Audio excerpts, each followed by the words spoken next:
तो दोस्तों आज एक आपके सामने मैं अनबॉक्सिंग शेयर करने वाला हूं और इसमें कुछ चीज़ें हर्मस की तरफ से मैंने मंगाई हैं जो अपने ख़ास और स्पेशल पेशेंट्स के लिए हैं।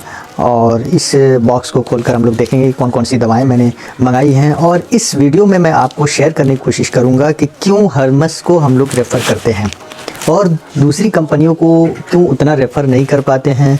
और कई सारे सवाल और जवाब हैं जो कि लोग हमसे उठाते रहते हैं वीडियो में, तो उसका भी जवाब देंगे हम कि क्यों आप हर्मस को रेफ़र कर रहे हैं, क्यों हमदर्द की बुराई कर रहे हैं, क्यों आप दहलवी को ये कर रहे हैं। मतलब ऐसा लगता है जैसे कि हमने किसी से पैसे लेकर बनाए हैं, उस तरह के कमेंट आते हैं तो अच्छा नहीं लगता। हर हकीम और हर प्रैक्टिशनर का एक अपना ओपिनियन होता है और उसके लिए दवाएँ मायने नहीं रखती, कंपनियाँ मायने नहीं रखती, पेशेंट मायने रखता है। किसी का फ़ैन हो जाना अच्छी चीज़ नहीं है जबकि उसके अंदर क्वालिटी नहीं हो। तो चलिए पहले हम लोग देख लेते हैं कि इसके अंदर कौन कौन सी दवाएं हैं और उसी के साथ साथ हम लोग बातें भी करेंगे कि और कुछ रीज़न्स भी मैं बताऊंगा कि क्यों दूसरी कंपनियों को मैं उतना रेफरेंस नहीं दे पाता हूं, हर्मस ही क्यों। तो इसका जवाब आपको इस वीडियो में मिल जाएगा। थोड़ा सा हम लोग इसकी पैकेजिंग भी देख लेते हैं कि कौन कौन सी चीज़ें हैं इसमें और क्या काम आती हैं। थोड़ा ये है टोटल, हमने हटा दिया इसको। फिर भाई थोड़ा सा क्लिनिकल प्रैक्टिस की वजह से YouTube चैनल को काफ़ी आदमी उतना ध्यान नहीं दे पाता है जितना ध्यान देना चाहिए, तो इस वजह से रेगुलर वीडियोस नहीं आ पा रही, लेकिन उम्मीद है इंशाल्लाह जल्दी इसको रेगुलराइज़ करने का इरादा है। तो ये है कुल हमारे पास 2, 5 और 6 लगभग 11 मेडिसिन्स हैं और बिल्कुल स्पेशल तरह के मरीज़ों के लिए मंगाए हैं। और वक्त ना रहने की वजह से हमने बनाने का इसका फ़ैसला नहीं ले पाया और मैं सोचा कि मंगा ही लूँ। तो ये है सफ़ू फ़लास्पा, ये माजून फ़लास्पा का अपग्रेडेड वर्ज़न इसको कह सकते हैं। ये इसलिए मैंने रेफ़र किया कि इसमें शहद या शक्कर नहीं मिलाया जाता है और हर पेशेंट पर इसका इस्तेमाल कराया जा सकता है, स्पेशली जो शुगर वाले हैं उनको तो ज़रूर इस्तेमाल कराया जा सकता है। तो ये माजून फ़लास्पा ही है, बस इसको पाउडर फॉर्म में बना दिया गया है। इसमें चीनी और शहद वगैरह का इस्तेमाल नहीं है, बिल्कुल पाउडर की तरह है। तो ये हमें खुलकर आज़ादी देता है कि हम किसी भी पेशेंट पर इसको चला सकें। और इस तरह की लगभग ये भी सफ़ू फ़लास्पा है। तो ज़्यादातर हमने जो मंगाया है इसमें 9 पीसेस जो है फ़लास्पा के मंगाए हैं, क्योंकि सब जगह जितनी भी जगह हैं यूनानी की दवाखाना है, चाहे हमदर्द हो चाहे दहलवी हो, उसमें ज़्यादातर अभी भी इसको कन्वर्ट नहीं कर पाए हैं सफ़ूफ़ में। वो माजून की शक्ल में होता है, एक चटनी एक हलवा की शक्ल में होता है, उसमें चीनी की मिक़दार रहती है, उसमें शहद की मिक़दार रहती है। ये उन लोगों के लिए तो ज़्यादा फ़ायदेमंद होता है जो लोग शुगर के पेशेंट नहीं हैं। लेकिन कोई बोलकर तो आता नहीं कि हम शुगर के पेशेंट आपकी क्लिनिक पर आए हैं, लेकिन जो है शुगर के पेशेंट हम नहीं हैं। ये ऐसा इरादा करना, ऐसा सोचना मुमकिन नहीं है। कोई भी आ सकता है क्लिनिक पर और ज़्यादातर उम्मीद रहता है कि आपको मिलने वाले जो लोग हैं वो शुगर के पेशेंट ही होंगे। और 2 दवाएं जो हमने मंगाई हैं इसमें, हाँ, दवाई गुर्दा है। तो लगभग 9 पीसेस सफ़ू फ़लास्पा के मंगाए हैं और 2 दवाई गुर्दा है। अगर गुर्दे में किसी तरह की प्रॉब्लम है, स्टोन है या ब्लैडर में स्टोन है, तो उसके लिए ये काम करती है। तो स्पेशली मैंने ठंडी का दिन चल रहा है और जनवरी का महीना चल रहा है, तो आप समझ सकते हैं कि जो भी अगर दवा हम लोग बनाते हैं तो उसको जो है सुखाने में समय लगेगा और बनाने में भी दिक्कत होगी। और इसके साथ साथ ड्यूटीज़ भी जाना है, मतलब कहने का मतलब कि गवर्नमेंट हॉस्पिटल में भी पोस्टिंग करना है और उसके साथ साथ अपना क्लिनिक भी देखना है और उसके साथ साथ यूट्यूब चैनल भी। तो ये थोड़ा सा डिफ़िकल्ट सिचुएशन बना हुआ है और तीनों का डिस्टेंस अलग अलग है। तो अब मैं जो आपके साथ शेयर करने जा रहा हूँ वो असल बात शेयर करने जा रहा हूँ कि क्यों हम लोग हर्मस की प्रोडक्ट ज़्यादा मंगाते हैं। देखिए भाई, मैं साफ़ और सीधे तरीके पर वो लोगों के लिए ये जवाब दे रहा हूँ जो विद्वान बैठे हैं या कभी कमेंट करने में बिल्कुल भी सोच समझ कर नहीं करते हैं और ये कह देते हैं कि आपने पैसे लिए होंगे इसलिए इनके बारे में रिव्यू दे रहे हैं। हाँ, हालात ऐसे चल रहे हैं कि हर जगह आपको यूट्यूबर पैसे लेकर कुछ का कुछ भी किसी के हक़ में भी कह दे रहे हैं, लेकिन ऐसे भी यूट्यूबर मौजूद हैं ऐसे ज़माने में जो क्वालिटी के ऊपर पैसे को जो है ये नहीं रेफरेंस नहीं देते। अगर क्वालिटी है तो आपका कंटेंट बनाएंगे, नहीं है तो नहीं बनाएंगे। तो ये धोखा वाली बात हो जाती है। तो अब सवाल ये है कि हम लोग के प्रैक्टिस में, मैं एक हकीम हूँ, डॉक्टर वासिम मेरा नाम है, ब्रॉन्ज़ मेडलिस्ट हूँ और गवर्नमेंट में पोस्टिंग भी है मेरी MO आयुष मेडिकल ऑफिसर के इसमें। तो इतना रहने के बावजूद अब बताइए आप 10-20 रुपये के लिए आदमी किसी से खींचातानी करेगा।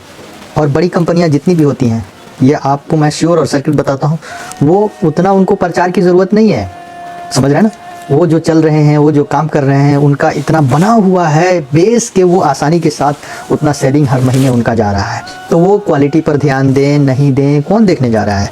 आज के टाइम में जितनी भी बड़ी बड़ी कंपनियां हैं वो सब थर्ड पार्टी से अपनी मैन्युफैक्चरिंग कराती हैं दवाएं, और थर्ड पार्टी किसने क्या डाला, कितना इंग्रेडिएंट डाला, कितना रूल रेगुलेशन को फॉलो किया, कितना मतलब ये सब चीज़ें हुई, वो मतलब समझ में नहीं आता है। दूसरी बात, जो प्रैक्टिशनर है उसको समझ में आ जाता है। इसलिए समझ में आ जाता है कि अगर दवा दी गई है मरीज़ को और डायग्नोसिस सही है, हमने डायग्नोसिस बनाया है कि इस आदमी को बार बार पेशाब हो रहा है, इस आदमी को किडनी में पथरी है और दवा पे दवा चल रही है, लेकिन वो दवा काम नहीं कर रही है, तो फिर समझ में आ जाता है कि दवा में प्रॉब्लम है, या दवा में जो इंग्रेडिएंट डालने चाहिए थे वो असल में उतने डाले नहीं गए हैं। तो ये वाला मामला है। तो इस वजह से हाँ, हमारे प्रैक्टिस में बहुत सारी कंपनियों की दवाएं हैं, जिनकी कंपनी जिस कंपनी की जो दवा बहुत अच्छी काम करती है वो ज़रूर रहती है हम लोग केस में, चाहे वो हमदर्द की हो, चाहे वो दहलवी की हो, चाहे वो हरमस की। तो मैं ज़्यादा इंस्पायर्ड हूँ हरमस से, चूँकि वो हकीम भी हैं और यूनानी, पूरे इंडिया लेवल पर यूनानी के फेस हैं एक तरह से, मतलब कह सकते हैं कि हकीम हैं, और लगभग उनके ओपीडी जो है 100 से ज़्यादा पर डे का है, और हर तरह के सेमिनार और कॉन्फ्रेंसेस में वो हिस्सा लेते हैं और अपने रिसर्च के बारे में बताते हैं। मैंने खुद कई सारी ट्रेनिंग उनसे ली है, ऑनलाइन कोर्सेस लिए हैं, और उनका मैंने जाके सेटअप देखा है। तो ये कालीकट बेस्ड कंपनी है, केरला बेस्ड कंपनी है, और उसमें मैंने पाया कि जो दवा वो हम लोग को दे रहे हैं वही दवा अपनी क्लिनिक पर भी यूज़ कर रहे हैं। तो एक हकीम पर एक हकीम के लिए इससे बढ़कर क्या बात हो सकती है कि वो हकीम भी है और मैन्युफैक्चरिंग का यूनिट भी बैठा के रखा है, और वही दवा जो आपको बेच रहा है वही अपनी क्लिनिक पर भी यूज़ कर रहा है। तो ये क्या हो गया, क्वालिटी के लिए एक मिसाल बन गया कि भाई देखिए 100 मरीज़ हम रोज़ देख रहे हैं और लोग लगभग पेशेंट ठीक होने का जो रेशियो है वो बहुत अच्छा है। तो फिर हमें समझ में आया कि भाई इनका चला के देखना चाहिए। तो चलाना मैंने स्टार्ट किया, माशाल्लाह बहुत अच्छा रिजल्ट मिलता है। लेकिन फिर भी इतना मैं इंस्पायर्ड होने के बावजूद भी मैं ये नहीं कर सकता कि इनकी हर दवा हर पेशेंट पर काम कर जाए। समझ रहे हैं, इस बात को ही मैं ऑनेस्टली बोल रहा हूँ, ठीक है। इसमें कोई किसी को प्रमोशन करने के चक्कर में मैं नहीं कह रहा हूँ, ठीक है। तो ये एक बात आप लोग ख्याल कर लीजिए कि जब कभी मैं रिव्यू दूँ कि भाई ये यूनानी की दवा है और इससे जो है इतना अच्छा रिजल्ट नहीं मिल रहा है, तो इसको गलत मीनिंग में ना लिया जाए, ठीक है। बल्कि आप उसका बेहतर ज़रिया तलाश करें कि हाँ, अगर मैं ऐसा बोल रहा हूँ, मैं प्रैक्टिशनर हूँ, यूनानी की प्रैक्टिस करता हूँ, तो ज़रूर उसमें कोई ना कोई बात होगी, तभी मैं आपको ये बात शेयर कर रहा हूँ। लेकिन मुझे इसकी ज़रूरत क्या है शेयर करने की? मैं ना चाहूँ तो ना बताऊँ आपको, आप जाएँ पैसे बर्बाद करें, 2 फाइल 4 फाइल खा कर देखेंगे तो समझ में आ जाएगा कि हाँ, जो हकीम साहब कह रहे थे वो तो सही है। तो ये सारी चीज़ें हैं। तो इसीलिए हम लोग हरमस की ज़्यादा रेफ़र करते हैं मेडिसिन। लेकिन इसकी परेशानी ये है हरमस की कि भाई ये आसानी के साथ अवेलेबल नहीं है, इसके स्टोर नहीं है। आप कालीकट से मंगाएंगे तो वो लोग कहते हैं कि 10,000 से ऊपर का ऑर्डर रहेगा तब भेज पाएंगे। अब बताओ यार, हमारे पास आज की ज़रूरत है और आज दवा अवेलेबल नहीं हो पा रही है, तो मैं 10,000 की दवा ऑर्डर करके रखूँगा क्या अपनी प्रैक्टिस में? नहीं रखूँगा।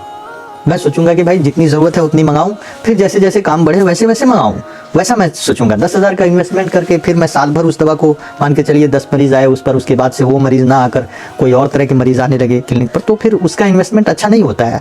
अच्छा ये होता है कि आपका लोकल प्रेजेंस हो, आप जब चाहें तब दवा मंगा लें। 2 फाइल की ज़रूरत हो 2 मंगाएं, 10 फाइल की ज़रूरत हो 10 मंगाएं। अभी भी मैंने ये दवा मंगाई है वो कालीकट से नहीं मंगाई है, मैंने लखनऊ से मंगाई है। तो लखनऊ से उनसे मैंने बातचीत करके 9 फाइल्स 9 पीस और लगभग 11 दवाएं मंगाई हैं।